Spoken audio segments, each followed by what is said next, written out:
সরকার যদি ডেমোক্রেটিক থাকে মিডিয়া ভালো হবেই আমি মনে করি। তার জন্য স্পেসিফিক কী কী পদক্ষেপ নেওয়া দরকার বলা হলো, আমি একমত। কিন্তু আমি আরেকটা জিনিস একটু যোগ করতে চাই। যখন একটা দেশ দীর্ঘ সময় একটা অথরিটারিয়ান সরকারের অধীনে থাকে তখন সবকিছুর ডেফিনেশন পাল্টে যেতে থাকে। যেমন পুলিশিং এর ডেফিনেশন পাল্টে যায়।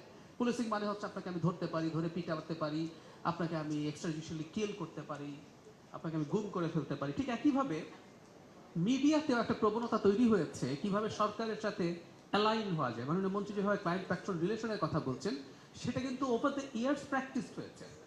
যে তরুণ ওই সময়টায় জার্নালিজমে ঢুকেছে, 15 বছর জার্নালিজমের মধ্যে ছিল, সে কিন্তু এক্সপেরিয়েন্সড একজন জার্নালিস্ট।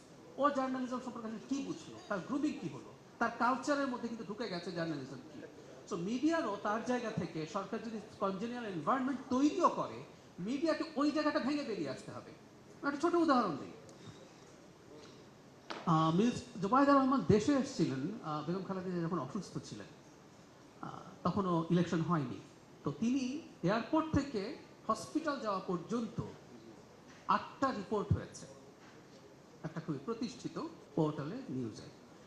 বিএনপিকে বলেছিল যে আপনাকে এই নিউজটা করতে হবে। Do you believe that? তখন কিন্তু নির্বাচন হয়নি, কিন্তু মনে হচ্ছিল বিএনপি ক্ষমতায় আসতে পারে। বিএনপিকে বলেছে, আপনারা নিশ্চিতভাবেই জানেন এটা বলেনি এবং এখনো কিছু বলে না, but this is the practice, this is how they are groomed. যারা এটা করছেন তারা মনে করছেন এটাই সাংবাদিকতা। সো এই চ্যালেঞ্জটাও সম্ভবত আমাদেরকে এক্সট্রা নিতে হবে এবং এটা মিডিয়ার দিক থেকে এটা ভেঙে আসার চেষ্টা করতে হবে। সম্পর্কের কথা সেটা মালিকের সাথে কিনা, মালিকের সাথে হলে তো আসলে আমরা এভাবেই বলতাম যে মিডিয়ার মালিক পক্ষের সাথে সম্পর্ক। মানে আমরা যখন মিডিয়ার সাথে সম্পর্কের কথা বলি, আমরা বাংলা যেটা করেছি মাস মিডিয়াকে যে গণমাধ্যম, ইনফ্যাক্ট একটা গণতান্ত্রিক সরকার একটা স্বাধীন গণমাধ্যম চায়, রেসপন্সিবল ক্রেডিবল গণমাধ্যম চায়, তার সাথেই সে ইন্টারঅ্যাক্ট করতে চায় এবং তার সাথে সংঘাতে যেতে চায় না। সবসময় যে সব ভালো লাগবে তা কিন্তু না। আমাদের তো মানে আমি প্রায় বলি যে ব্যক্তিগতভাবে আমরা সমালোচনা শুনতে খুব পছন্দ করি না, আর ওভার দ্য ইয়ার্স আমরা যখন একটা অগণতান্ত্রিক পরিবেশে ছিলাম আমাদের সমালোচনা শুনতে হয়তো ভালো লাগবে না, কিন্তু সেটা না লাগলেও সেই সরকারটা, আমি এটাই বোঝাতে চেয়েছি যে সরকারটা গণতান্ত্রিকভাবে নির্বাচিত হয়েছে এবং আবারও নির্বাচিত হতে চায়, খুব হুইচ ইজ ভেরি ইম্পর্টেন্ট।